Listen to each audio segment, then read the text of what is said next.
तो गाइस कैसे हैं आप सब लोग। रीइंकार्नेशंस के एपिसोड 136 के साथ हाजिर हो। तो लास्ट एपिसोड के एंड पे हमने देखा था ज़ूज़ोंग के साथ ही भागते हुए उसके पास आते हैं और उससे आकर बाकी की बात बताते हैं कि वहाँ पर क्या हुआ है। तो ज़ूज़ोंग जल्दी से जंप करते हुए थर्ड प्रिंस के लोगों के पास चला जाता है और उनसे जाकर कहता है तो वो उसे कहता है शानजुन, मैं चाहता हूँ कि तुम जाकर लिनजुई को रास्ते में रोको। मैं चाहता हूँ कि तुम उसको रास्ते में रोकना, उसे फोर्थ लेयर के ऊपर पहुंचने मत देना ताकि टाइम खत्म हो जाए। उसके साथ चैन रोसो और हान वैंकिंग है, वो दोनों उसके साथ मिल चुकी हैं, लेकिन वो दोनों बुरी तरह से जख्मी है। इसी वजह से वो दोनों तुम्हारा नुकसान नहीं पहुंचा सकती। इसी वजह से तुम्हारे पास एक चांस है, तुम उनको रोक सकते हो। तो शानजुन उसे कहता है ज़ूज़ोंग, तुम्हें बिल्कुल परेशान होने की जरूरत नहीं है। अगर मारने की बात होती तो हम लोग उनको नहीं मार सकते थे क्योंकि वो लोग काफी स्ट्रॉन्ग हैं। तुमने यहाँ पर कहा कि हमें उनसे सिर्फ और सिर्फ थोड़ी देर रोका रखना है, तो फिर ठीक है, हम लोग उन्हें रोक कर रख सकते हैं क्योंकि थोड़ी देर तो हम लोग को रोक लेंगे। लिनजुई और उसके साथी भी फोर्थ लेयर के दरवाजे के पास पहुंच जाते हैं जहाँ पर उनके सामने वो बड़ी बड़ी प्लेटें होती हैं। ये लोग वहाँ पर पहुंचते हैं तो चैन रोसो सामने की तरफ शान को देखती है और उसे कहती है शानजुन, तुम क्या कर रही हो? क्या तुम यहाँ पर हमारा रास्ता रोकने वाले हो? अगर तुम यहाँ पर हमारा रास्ता नहीं रोकोगे तो मैं तुमसे वादा करती हूँ एक बार हम लोग इस पकौड़ा से बाहर चले जाएं। बाहर जाने के बाद मैं तुम्हें इनाम जरूर दूंगी। शानजुन उसकी बात सुनने के बाद कहता हाँ क्यों नहीं, मैं यहाँ पर तुम्हें एक फेवर जरूर देता, यहाँ से तुम्हें जाने दूंगा, लेकिन मेरी एक शर्त है। मैं चाहता हूँ कि हान वैंकिंग यहाँ पर मेरे सामने कपड़े उतारे। अगर वो यहाँ पर कपड़े उतार देती है तो मैं तुम सभी लोगों को यहाँ पर ऊपर आने दूंगा। ये बात सुनने के बाद चैन रोसो गुस्से के साथ से कहती है अपनी बकवास बंद करो, तुम एक बहुत ही कमीने इंसान हो, इस तरह की बात कैसे कर सकते हो? जबकि हान वैंकिंग वहाँ पर अलार्म की बात सुनने के बाद मैं लिनजुई से कहती है सर अलार्म बज रहा है, इसका मतलब यह है कि टाइम खत्म होने वाला है, हमें जल्दी जल्दी फोर्थ लेयर में पहुंचना होगा क्योंकि अगर हम लोग वहाँ पर नहीं पहुंचेंगे तो कभी भी वहाँ पर नहीं जा पाएंगे। तो शानजुन फिर से उन लोगों से कहता है अगर तुम लोग यहाँ से गुजरना चाहते हो तो तुम्हारे पास सिर्फ और सिर्फ एक ही चांस है, हान वैंकिंग को अपने कपड़े उतारने पड़ेंगे। टाइम खत्म होता जा रहा है, तुम्हारे पास टाइम नहीं बचा। अगर तुम लोग यहाँ पर और ज्यादा अड़ी करोगे तुम लोग यहाँ से कभी भी निकल नहीं पाओगे, तुम लोग यहीं पर अटके रह जाओगे। हान वैंकिंग उसे कहती है तुम वो कभी भी हासिल नहीं कर सकते जो तुम चाहते हो और मैं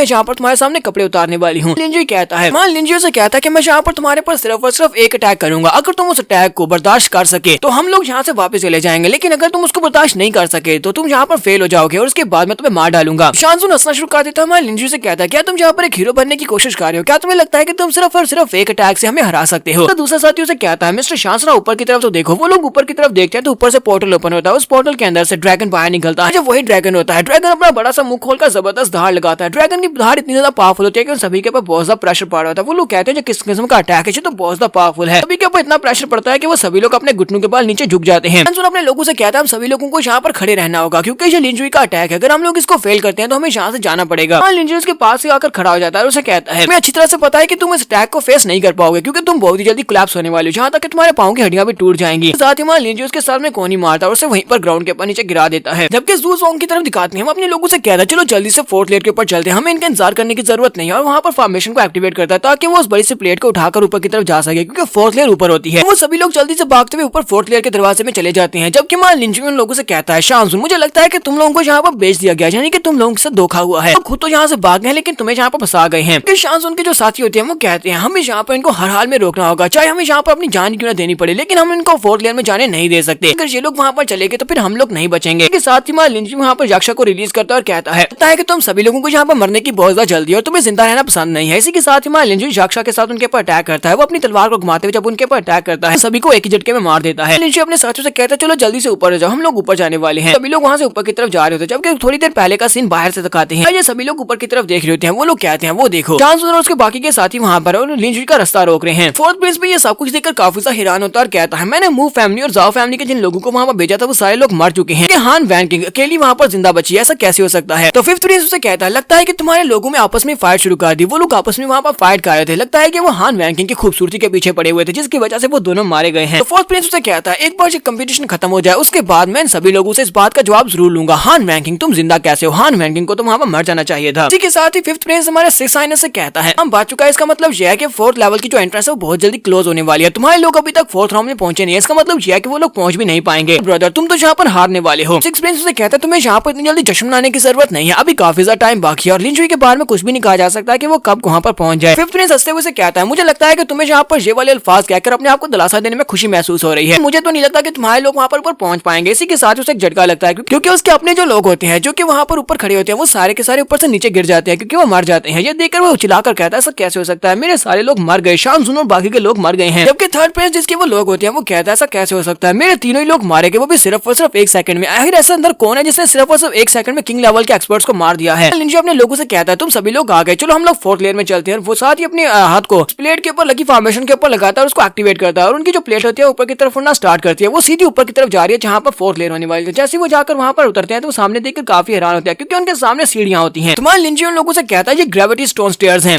यहाँ पर टोटल 100 है। मुझे लगता है कि हमें पूरी की पूरी 100 को पार करके ऊपर जाना है, उसी के बाद ही यहाँ पर हम लोग इस टेस्ट को पास कर पाएंगे। जैसे जैसे हम लोग ऊपर की तरफ जाते जाएंगे प्रेशर बढ़ता जाएगा। मास्टर चैंग काई उसे कहते हैं तो क्या हम लोग ऊपर चढ़ना स्टार्ट करें, तो वहाँ लिंजी उसे कहता है नहीं, फिलहाल के लिए हमें जल्दी करने की जरूरत नहीं है। तुम और वैन किंग दोनों ही बुरी तरह से जख्मी हो, मुझे लगता है कि तुम दोनों को यहाँ पर मेडिकल ट्रीटमेंट की जरूरत है। ऐसे भी वो लोग ऊपर खड़े हमारा इंतजार कर रहे हैं, वो आधी सीढ़ियां चढ़ के वहाँ पर रुकर हमारा इंतजार कर रहे होंगे। कम हम लोग वहाँ पर पहुंचे, तो यहाँ पर अपनी परफेक्ट शेप में होना चाहिए, तभी हम लोग उनका मुकाबला कर पाएंगे। ऊपर का सीन भी दिखाते हैं। जू जोंग कहता है पता नहीं वो लोग यहाँ तक पहुंच क्यों नहीं रहे। ली से कहता है तुम सभी लोग यहाँ पर रुको, जबकि मैं और ली हम दोनों ऊपर जाने वाले हैं। हम लोग सीढ़ियां चढ़ के फाइनल राउंड तक पहुंचेंगे। जब वो लोग यहाँ पर पहुंचे उनके ऊपर अटैक करना, उन्हें बुरी तरह से जख्मी करना, लेकिन उनको जान से मत मारना। हम लोग वैसे भी उन सभी को मार नहीं सकते, इसलिए तुम्हें सिर्फ और सिर्फ उनको रोका रखना है ताकि वो लोग हमारे पीछे वहाँ पर ना पहुंचे। वीज़न कहता है कि लिंजी अपने साथ इस वक्त 3 जख्मी लोगों को लेकर चल रहा है। इसका मतलब यह है कि हम लोग उसके तीनों जख्मी लोगों पर पहले अटैक करेंगे, जिसकी वजह से उसे बहुत ही बुरी हार का सामना करना पड़ेगा। आपको परेशान होने की जरूरत नहीं है, तुम लोग जाओ यहाँ से। जनरल वीज़न कहता है मेरे लिए यहाँ पर सबसे पहले यही रहेगा कि मैं उसको मार डालूं, मैं उसे अपने हाथों से मारना चाहता हूँ। तो जू जोंग उसे कहता है मैं चाहता हूँ कि तुम यहाँ पर अपने बदले को साइड के ऊपर रखो, क्योंकि फिलहाल के लिए यहाँ पर हमें 5th प्रिंस के लिए इस कंपटीशन को जीतना है। कंपटीशन को जीतना ही हमारा मकसद है। मैं नहीं चाहता कि तुम यहाँ पर अपने गुस्से और अपने बदले की वजह से 5th प्रिंस के सारे प्लान को बिगाड़ दो। वीज़न उसे कहता है ठीक है मास्टर, जैसा आपने कहा बिल्कुल वैसा ही होगा। तो नेक्स्ट सीन में 1 घंटे के बाद का दिखाया जाता है। ये सभी लोग वहाँ पर इंतजार कर रहे होते हैं, लेकिन कहते हैं ये क्या हो रहा है, वो लोग यहाँ तक पहुंचे क्यों नहीं है। अब तक तो लिंजी को यहाँ पर आ जाना चाहिए था, लेकिन लिंजी यहाँ तक पहुंचा ही नहीं है। उसका दूसरा साथी उसे कहता है मुझे लगता है कि लिंजी बहुत ज्यादा डर गया होगा, जिसकी वजह से वो यहाँ पर नहीं आ रहा है, या फिर वो डर कर वहाँ से वापस चले गए होंगे। तो ज़ैंग लिन उसे कहता है मुझे ऐसा बिल्कुल भी नहीं लगता कि लिंजी डर कर पीछे हट गया, क्योंकि वो बंदा शक्ल से लगता ही नहीं है कि वो डरपोक है।